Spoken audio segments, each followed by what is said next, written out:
सभी प्यारे साथियों को हमारा नमस्कार। एरोमा केमिस्ट्री क्लासेस पर आपका सभी का स्वागत है। साथियों, आज हम लोग बात करने जा रहे हैं जो हमारे 1000 की सीरीज चल रही थी उसी सीरीज को कंटिन्यू करेंगे। और ये क्वेश्चंस आप ये जान के चलिए हिंदी इंग्लिश दोनों में है और बहुत ही अच्छे क्वेश्चंस हैं, इंपॉर्टेंट क्वेश्चंस हैं। सीरीज हमारी लगातार कंटिन्यू रहेगी और इसमें कोई इफ और बट नहीं लगा हुआ है, इसलिए आप पूरी सीरीज में हमारे साथ बने रहिएगा। हम आपको लगातार क्वेश्चंस देते रहेंगे क्योंकि एरोमा केमिस्ट्री क्लासेस जो क्वेश्चंस देता है वो अपने में सबसे अलग होते हैं, वो नॉर्मल क्वेश्चंस नहीं होते हैं। और दूसरी चीज आपको बताएं, यहाँ सेलेक्टेड क्वेश्चंस का स्लॉट दिया जाता है। यहाँ वो सिंपल से क्वेश्चंस जो हम आसानी से कर लें उनकी केवल बात नहीं होती, यहाँ दोनों की बात होती है। सरल और कठिन सब चलता है यहाँ पर, और तभी इस प्लेटफॉर्म से आज तक की डेट में 250 लेक्चरर बन चुके हैं, ये आप भी जानते हैं।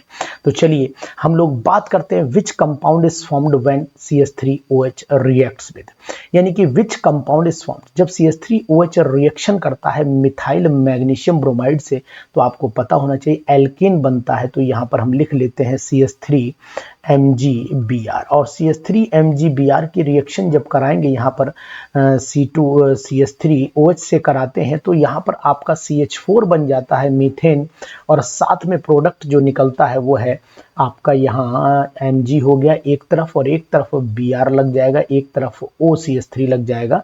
तो यहाँ ऑप्शन आपका जो सही होकर के आएगा वो ऑप्शन बेटा ये वाला मीथेन होगा। क्वेश्चन बढ़िया है ना, अच्छा क्वेश्चन है, सिलेक्टेड क्वेश्चन है।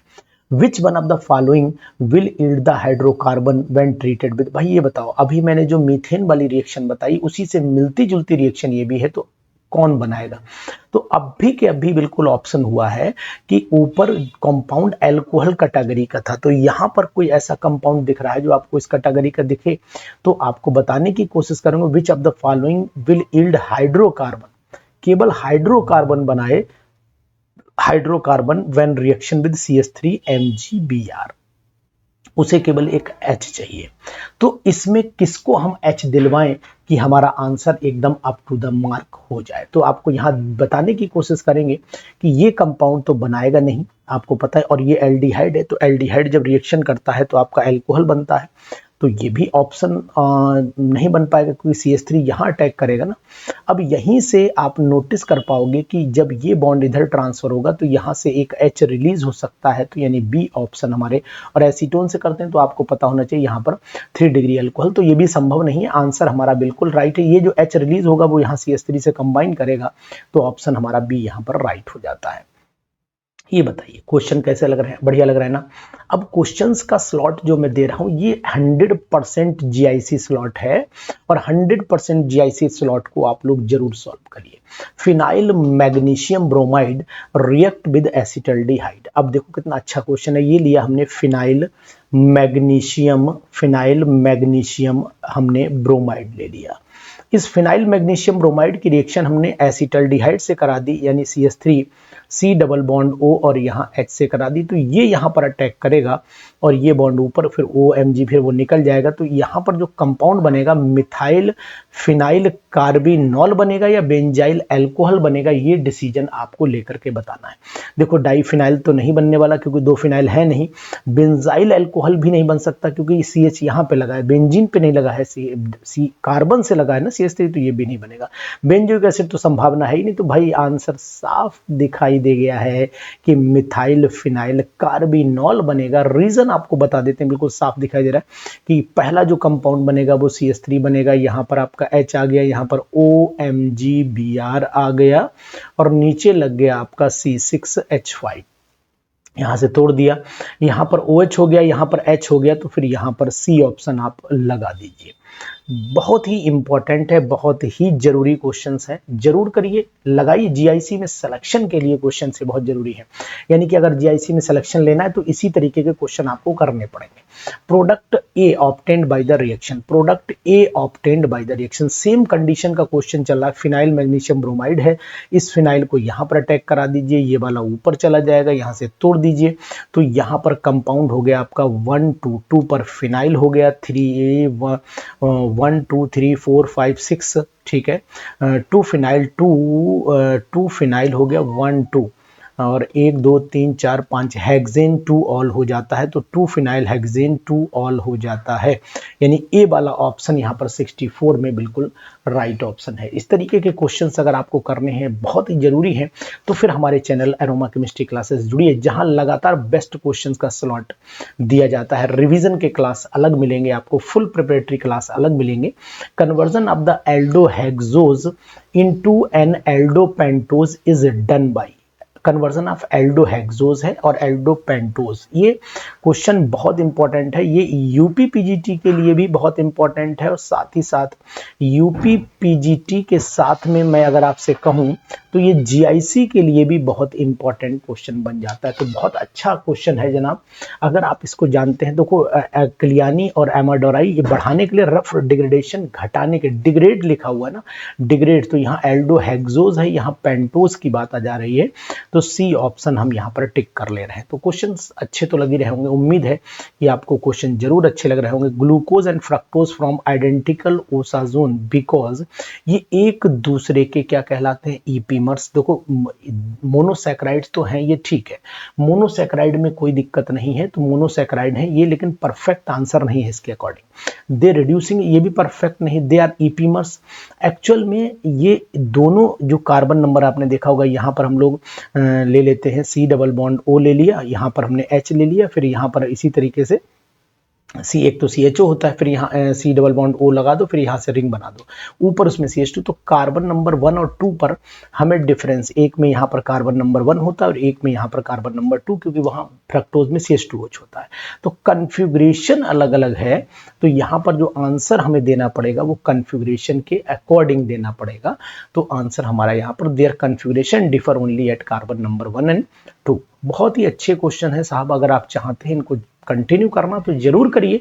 हमारे चैनल को सब्सक्राइब करिए, हमारे चैनल को शेयर करिए अपने दोस्तों में, और साथ ही साथ आप इन क्वेश्चंस की प्रैक्टिस भी लगातार हमारे साथ में करिए। Glucose rotates the plane of polarised light, क्योंकि ये डेक्स्ट्रो रोटेटरी है, प्रेजेंस ऑफ में यानी कि रिंग नहीं, molecule non specific, the presence of plane of symmetry की अगर मैं बात करता हूं तो यहाँ पर प्लेन ऑफ सिमेट्री होती तो ऑप्टिकली एक्टिव होता ही नहीं, है ना। और अगर मैं एसिमेट्री की बात करता तो हो सकता, तो और एसिमेट्री दिया है ए वाले में, तो यहाँ पर मॉलिक्यूलर एसिमेट्री की बात ही हमारे लिए वैलिड मानी जाएगी।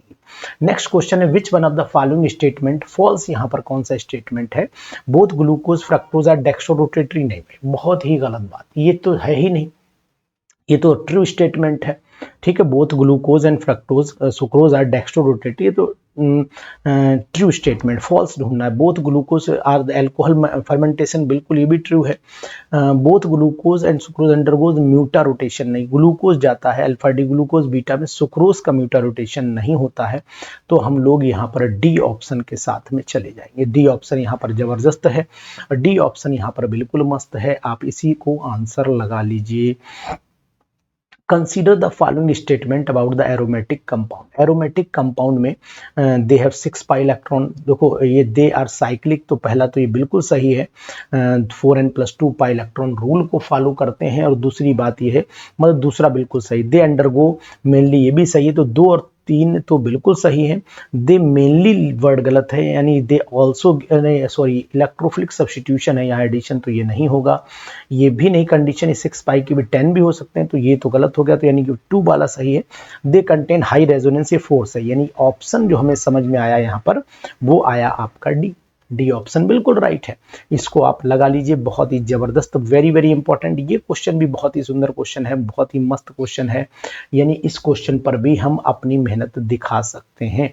तो चलिए शुरुआत कर लेते हैं, मिलाते हैं ऑप्शन। ये आपको जो रिएक्शन दिख रहा है ये एक्चुअल में आपको यहाँ पर मैं डायरेक्ट कराता हूँ Cl2 और FeCl3 की प्रेजेंस में कराऊंगा, तो पॉसिबिलिटी है नहीं है। Cl2 और सनलाइट की प्रेजेंस में कराऊंगा तभी पॉसिबिलिटी, यानी ए वाले का हो जाता है थर्ड, बिल्कुल राइट। बी वाले में अगर हमने ये हमें FeCl3 की, यानी कि ये हो गया आपका 4, और ये इस बार NH2 लिया, यहाँ पर SnHCl लेना पड़ेगा, ये हो गया 1, और डी वाले का हो गया आपका, ये हो गया 2।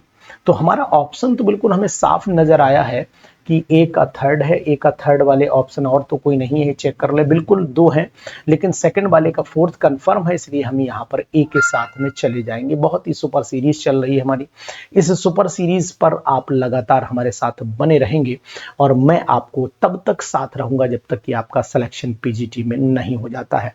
और बहुत ही इंपॉर्टेंट चीजें भी आपको बताता रहूंगा। Oxidation of naphthalene with V2O5, अगर नेफ्जिक रिएक्शन मैंने अपने क्लास में पढ़ाई है आपको कि किस तरीके से इसका प्रोडक्ट बनता है, तो आपको बताएंगे। अगर हम ऑक्सीडेशन कराते हैं, हमने नेफ्थलीन ले लिया, नेफ्थलीन का फार्मूला तो आप जानते हैं, ये आपने नेफ्थलीन ले लिया, नेफ्थलीन का अगर हम लोग V2O5 की प्रेजेंस में ऑक्सीडेशन करा देते हैं तो ये कंपाउंड आपका बन जाता है COOH, यहाँ बनेगा और COOH यहाँ पर आ जाएगा, रिंग रप्चर कर जाएगा, थैलिक एसिड बन जाता है। बहुत ही जबरदस्त question, very very important question, examination point out अगर करें तो ये क्वेश्चन हमारे लिए आ सकता है। थैलिक एसिड प्राप्त होता है। नेक्स्ट क्वेश्चन देख लिए, in Reimer Tiemann reaction the intermediate is a, Reimer Tiemann reaction में हमारा जो डाइक्लोरोकार्बिन होता है, इसे बोलते हैं C डॉट, यहाँ पर CCl2, ये वाला इंटरमीडिएट होता है। और जब ये इंटरमीडिएट है तो हम ऑप्शन नंबर सी के साथ में जाएंगे। सुपर सीरीज का स्वागत करिए आप, और आपके हाथ अगर कांप रहे हो तो पढ़ करके चले जाइए, मेरा आशीर्वाद ले जाइए, लेकिन अपने हाथों को प्रयोग न करिए, आप गंदे हो जाएंगे।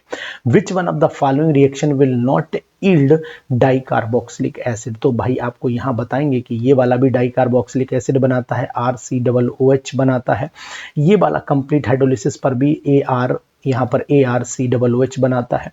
एल्कोहल को क्लोरोफॉर्म से करेंगे तो यहाँ पर आपका सैलिसिल एल्डिहाइड बनाता है, ये सैलिसिल एल्डिहाइड बना दिया, और इसको करेंगे तब भी हमारा कंपाउंड वही बनेगा। तो यानी कि हमारा सी वाला ऑप्शन जो है वो बिल्कुल राइट ऑप्शन है, यानी 73 का सी ऑप्शन हमारा राइट हो जा रहा है। क्वेश्चन बहुत ही अच्छे हैं, बहुत ही सुपर क्वेश्चन हैं। अगर आप तैयारी कर रहे हैं पूरी, वो भी पीजीटी की कर रहे हैं, तो फिर ये चैनल आपके लिए बहुत ही बेहतर हो सकता है। An organic compound is oxidise by, देखो ऑर्गेनिक कंपाउंड अगर HiO4 आपने ले लिया तो ये जान लीजिए आपके HiO4 जो है वो कंप्लीटली ऑक्सीडाइज कर देगा, इस बात का आपको ध्यान देना पड़ेगा। तो यानी कि an organic compound is oxidise HiO4 to give the, अच्छा दो कंपाउंड लिए, अब दो को हम लोग क्या करते हैं, इसे हम लोग पॉलीमेराइजेशन करा दें, इसमें सबसे बढ़िया रहेगा। तो R हो गया, यहाँ पर आप CH ले लीजिए, इसका H नीचे ले आइए तो ये OH हो जाता है, फिर आगे आपका फिर CHOH हो जाएगा, फिर इस तरीके से कंटिन्यू कर दीजिए। तो ये जो प्रोडक्ट बनना चाहिए स्ट्रक्चर वो ये बनना चाहिए, ये C ऑप्शन होना। आप लोग भी एक बार चेक कर लीजिएगा कि 74 में मुझे जो समझ में आ रहा है वो यही जो है पॉलीमेराइजेशन टाइप का हो जाता है। Which one of the following will give the positive iodoform test, ये कभी भी आइडोफॉर्म टेस्ट नहीं देता है। आइडोफॉर्म टेस्ट केवल वही कंपाउंड देते हैं जिनके अंदर या तो ये ग्रुप होना चाहिए, ये ग्रुप, ठीक है, नीचे बैच लगाओ या CH3 लगाओ, दोनों पॉसिबिलिटीज हैं। तो ये ग्रुप होना चाहिए, सिंपल सी बैलेंसी में आपको छोड़ देता हूं। या फिर आप ये भी कह सकते हैं कि ये वाली कंडीशन भी हो सकती, OH लगाओ नीचे H, ये फ्री हो जाए। तो ऐसी कंडीशन जो हमें यहाँ दिखाई दे रही है वो केवल इस वाले में दिखाई है, C वाले में, इसमें भी पॉसिबल नहीं। यहाँ दोनों तरफ इथाइल लग गया, एक तरफ मिथाइल जरूरी है। तो फिर ऑप्शन आपको जो लगाना पड़ेगा वो ऑप्शन कौन सा होगा, वो ऑप्शन आपका ये वाला हो जाएगा। बहुत ही जबरदस्त, very very important. Hinsberg reagent used for the distinction between the primary secondary, ये आपको इसका जो नाम है बेंजीन सल्फोनाइल क्लोराइड है एक्वस सॉल्यूशन में, तो आप यहाँ पर बी ऑप्शन को टिक कर लीजिए। बेंजीन सल्फोनाइल क्लोराइड एक ऐसा रिएजेंट है, फार्मूला भी आप जानना चाहो तो फार्मूला जान लो आप, यहाँ पर C6H5SO2Cl, ये इसका फार्मूला होता है और ये कहलाता है benzene sulfonyl chloride. Benzene sulfonyl chloride जो है वो प्राइमरी सेकेंडरी टर्सरी एमीन को डिस्टिंग्विश करने में बहुत ज़्यादा मदद करता है। इसके बाद आइए, hydrocarbon C5H8 upon ozonolysis yield only the product, यानी कि C5H8 अगर ले लेते हैं और C5H8 का मतलब हुआ कि यहाँ पर आपका CH3 हो जाए, यहाँ पर CH2 हो जाए, यहाँ पर CH double bond CH single bond CH3, तो 1 2 3 4 5 और 8 3 और 3 6 7 8 9 10 ज़्यादा हो गए, यानी कि C5H8 मुझे लेना है। तो दिमाग यहाँ पर थोड़ा लगाना पड़ेगा, C5H8 लेना है तो इसका मतलब ये साइक्लिक कंपाउंड रहा होगा, तो यहाँ पर मैं इसको नहीं ले सकता हूँ क्योंकि नहीं ये एल्कीन रहेगा ना, चलो देखते हैं, और ओनली वन, केवल एक ही प्रोडक्ट अगर बनाता है तो अगर मैं ये ले लेता हूँ, चलो ये वाला साइक्लोपेंटीन लेता हूँ, इस तरीके का ये ले लिया। अब इसे तोड़ते हैं तो यहाँ पर आप ऐसे तोड़ दो, इसे ऐसे तोड़ दो, यहाँ पर ओजोनलाइज कर दो तो एक ही प्रोडक्ट मिलेगा, ठीक है। तो फिर इसका मतलब है कि हम इसको यहाँ पर क्लिक कर लेते हैं, ये आपका ए साइक्लोपेंटीन हम यहाँ पर प्रयोग करेंगे। वेरी वेरी इंपॉर्टेंट, एग्जामिनेशन के पॉइंट ऑफ व्यू से अगर हम लोग देखते हैं तो ये बहुत ही जरूरी होता है। 77 वाला क्वेश्चन भी देख लीजिए, 77 वाला क्वेश्चन जो है ये एग्जामिनेशन में संभावित हो सकता है। चलिए ऑन हो जाने दीजिए, पीडीएफ आ जाने दीजिए। वेरी गुड, कितना सुंदर क्वेश्चन है 77 78। The thermal decomposition of the alkane, alkane का थर्मल डिकम्पोजिशन करें एयर के एब्सेंस में। अगर एयर की एब्सेंस में आपने किया तो फिर क्रैकिंग हो जाती। वैसे तो आपका जो है वो ऑक्सीडेशन भी कह सकते हैं, लेकिन कंबशन भी कह सकते हैं, लेकिन वो एयर की एब्सेंस बता रहा है तो यहाँ पर हम लोग क्रैकिंग कंसेप्ट यूज करते हैं। यहाँ पर हीट की जरूरत होती है और ऑक्सीडेशन, ऑक्सीजन की जरूरत नहीं होती है। इन द रिएक्शन, ये रिएक्शन दिया तो ये आप 500 डिग्री सेल्सियस टेम्परेचर भी लगा दिया है, तो यहाँ साफ सी बात है कि एलाइलिक ब्रोमिनेशन हो जाएगा। यानी कि 79 वाले पर अगर हम देखते हैं तो एलाइलिक ब्रोमिनेशन का मतलब क्या हुआ, 79 का जो ऑप्शन लगेगा वो ये तो यहाँ जोड़े हैं, यहाँ जोड़े ना, ये वाला ऑप्शन ये है एलाइल ग्रुप, तो ये एलाइलिक ब्रोमिनेशन के नाम से जाना जाता है। इसको ध्यान दीजिए। अगर यहीं पर CCl4 लिखा होता, यहीं पर आपका CCl4 या फिर कार्बन डाइसल्फाइड लिखा होता तो फिर हम ऑप्शन दूसरा लगाते, ये वाला लगाते, ए वाला, लेकिन यहाँ पर ऑप्शन सी लगाएंगे आप। नेक्स्ट क्वेश्चन ये भी देखिए, 80 वाला क्वेश्चन भी बहुत ही बेहतरीन क्वेश्चन है। अगर हम B2H6 जोड़ देते हैं और ये भी एल्कीन लगा हुआ है तो सबसे पहले आपको नोटिस करना पड़ेगा, यहाँ पर H, यहाँ पर H जुड़ेगा, बॉन्ड हटेगा, यानी ऑप्शन नंबर आपका ये बनेगा, क्योंकि यहीं से फिर एल्कोहल का फॉर्मेशन बन सकता है, ये पॉसिबिलिटी है। तो ये बहुत ही अच्छा क्वेश्चन हम लोग इस समय,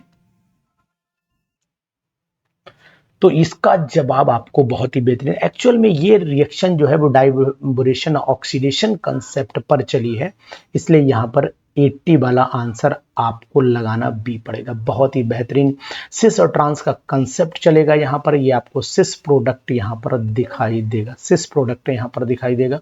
तो चलिए आगे कंटिन्यू कर लेते हैं। Next question, the value of the most probable velocity for the gases. कितना अच्छा क्वेश्चन है ये, क्वेश्चन आप नोट करो, इस क्वेश्चन को नोट करो।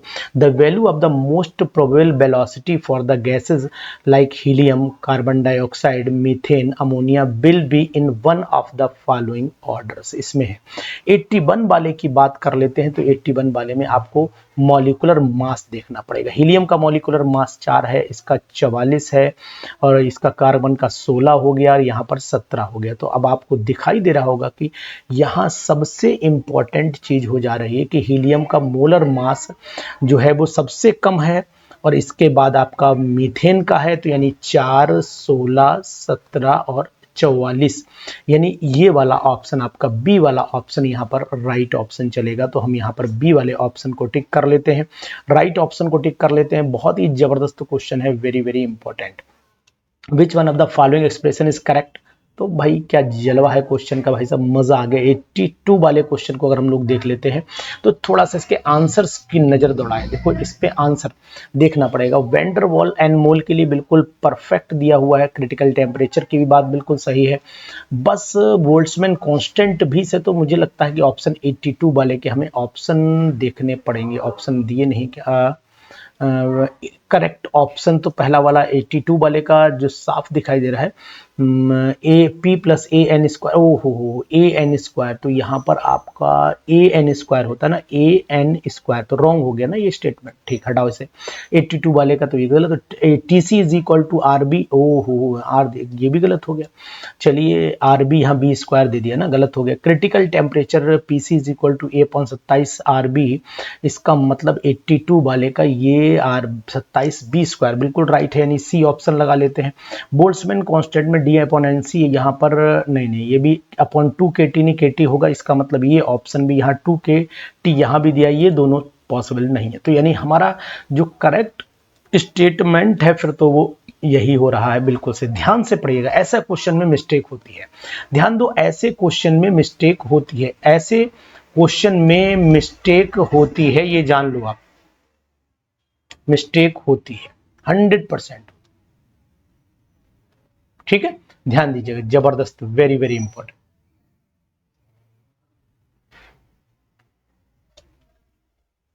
83 वाले पर चले आओ, ये भी बहुत ही जबरदस्त क्वेश्चन है, वेरी वेरी इंपॉर्टेंट क्वेश्चन। 83 वाले को समझना पड़ेगा थोड़ा सा।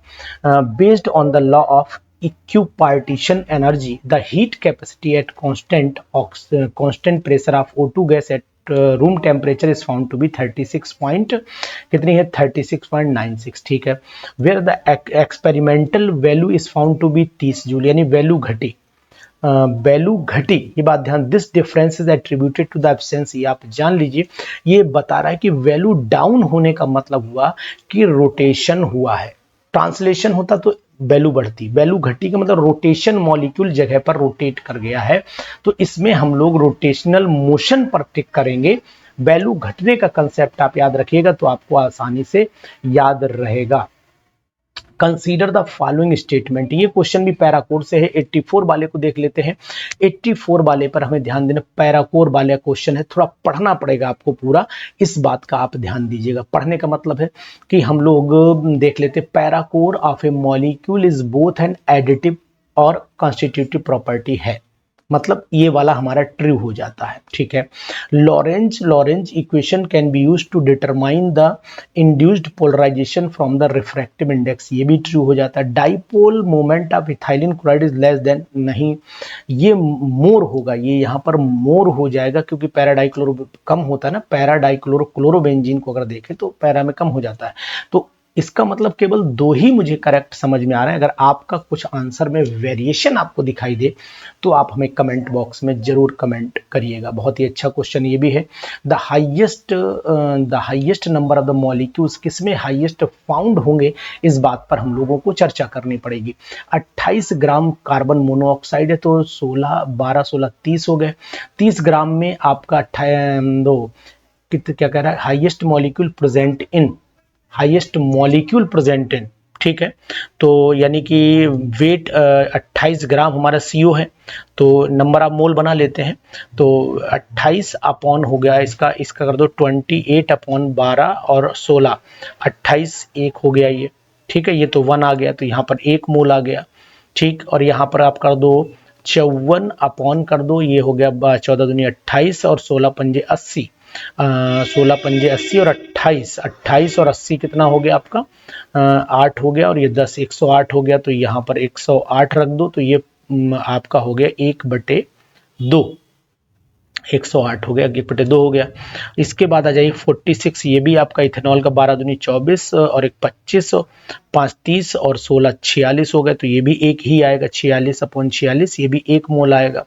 तो हाईएस्ट तो यहाँ पर भी 1 मोल, यहाँ पर 1 मोल, यहाँ पर आधा मोल हो जाता है, वेट अपॉन मॉलिकुलर वेट, और यहाँ पर 36 यहीं पर ज़्यादा आएगा क्योंकि ये आपका 36/18 2 मोल आ जाएंगे, यानी कि 85 का जो ऑप्शन है वो आपका डी वाला बिल्कुल राइट ऑप्शन। तो मैंने पूरा आपको सॉल्यूशन के साथ में डिस्कशन किया हुआ है, इसलिए आप इस क्वेश्चन पर भी पूरी उम्मीद रखिए। बहुत ही अच्छा। Consider association para dihydroxy benzene which appear to have zero dipole moment actually shown the dipole moment इतना, यानी कि असर्शन जो दिया हुआ है वो ये कह रहा है कि जीरो डाइपोल मोमेंट होना चाहिए, इस बात पर आप ध्यान दीजिएगा, वेरी वेरी इंपॉर्टेंट, ठीक। तो 86 वाले पर अगर हम नजर दौड़ा लेते हैं, थोड़ी सी मेहनत कर लेते हैं, तो मुझे ये स्टेटमेंट बिल्कुल समझ में आ रहा है कि ये स्टेटमेंट सही है, ठीक है। The 2 OH bonds in para dihydroxy benzene not coplanar, नहीं है, तो ये भी मुझे सही आ रहा है, लेकिन और अगर एक्सप्लेनेशन देखें तो उसके कारण ही तो डाइपोल मोमेंट बढ़ा है, तो इसका मीनिंग हुआ कि अगर मैं 86 वाले क्वेश्चंस पर रह जाता हूं तो मुझे जो समझ में आ रहा है भाई साहब वो ए बिल्कुल, यानी ए का आंसर, दोनों ऑप्शन भी आपको सही दिख रहे हैं और R is the correct explanation of A, ये भी मुझे यहाँ दिखाई दे रहा है। तो वेरी वेरी इंपॉर्टेंट, बहुत ही जरूरी क्वेश्चन है, बहुत ही इंपॉर्टेंट क्वेश्चन है, ध्यान दें। In liquid the molecule at the surface, in liquid the molecule at the surface, बहुत ही जबरदस्त question, very very important question. जो लिक्विड होते हैं सरफेस पे, उनकी एनर्जी जो होती है वो ज्यादा होती है, तो यहाँ पर energy have greater energy than those in the bulk, बिल्कुल राइट, एक ही बार में आंसर सेलेक्ट हो गया। इसके बाद आ जाइए, जो मैंने बताया है मेथड क्वेश्चन का वही है, consider the statement. Consider the statement पर चले आइए। The viscosity in the liquid decreases with rise in temperature. 88 वाले का ऑप्शन मुझे ए बिल्कुल सही लग रहा है। लग क्या रहा है? With rise in temperature cohesive forces, ये भी सही लग रहा है। तो भाई अब यहाँ पर भी मैं ए ही ऑप्शन के साथ में जाऊंगा। आप भी अपना विचार प्रस्तुत करते रहिए क्वेश्चंस का, क्योंकि ये एक एक क्वेश्चन आपके लिए वरदान साबित होने वाले हैं। और ऐसे क्वेश्चंस अगर आप चाहते हैं एग्जामिनेशन में, तो मैं चाहता हूं कि आप जरूर इन पर आगे अपनी रिसर्च जारी रखिएगा। अब यहाँ पर जो ट्रोटन्स रूल होता है, यूजफुल होता है estimating the heat of vaporisation, बिल्कुल सही स्टेटमेंट है। और रैमसे और सीड ने ये इक्वेशन आपकी जो दी थी, उस इक्वेशन पर अगर हम नजर दौड़ाते हैं तो ये भी हमारी सही है। और तीसरा, optical explanation of the encountered in the molecule content 2 और मोर डबल बॉन्ड, बिल्कुल सही है। तो फिर भाई साहब मैं तो यहाँ 89 में सी के साथ में चला जाऊंगा। अब आपका क्या विचार है, एक बार आप भी अपना नजरिया जरूर हमें दीजिएगा इनको टॉपिक को पढ़ने के बाद। लेकिन ऐसे क्वेश्चन करने के लिए आपको पूरा टॉपिक पढ़ना पड़ेगा, तभी आपका काम चलेगा, अदरवाइज आपका काम नहीं चल पाएगा। चलिए क्वेश्चन, द कॉम्प्लेक्स कंपाउंड दिया है, 45% डिसोसिएट हुआ है और 1 मोलर एक्वस सॉल्यूशन लिया है कॉम्प्लेक्स से। ऑस्मोटिक प्रेशर सॉल्यूशन का pi is equal to ICRT मैं यहाँ पर लगा देता हूँ। और 45% डिसोसिएशन का मतलब 0.45 है, तो यहाँ पर 0.45 रख देते हैं। कंसंट्रेशन 0.1 है।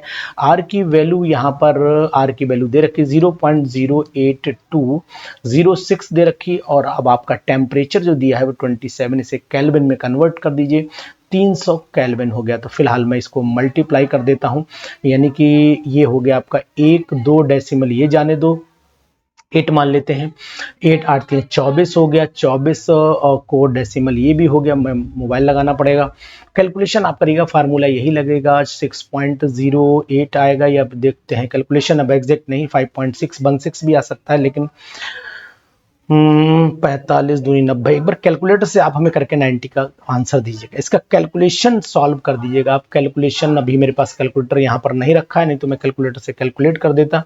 आप 0.045 को मल्टीप्लाई कर दीजिए 8 × 24 यानी 24 से, तो 24 48 लगभग 4 × 16 4 दूनी 8 9 कुछ आएगा, चेक करिएगा, फिलहाल आप चेक करिएगा, हमें आंसर बताइएगा चेक करके, ठीक है।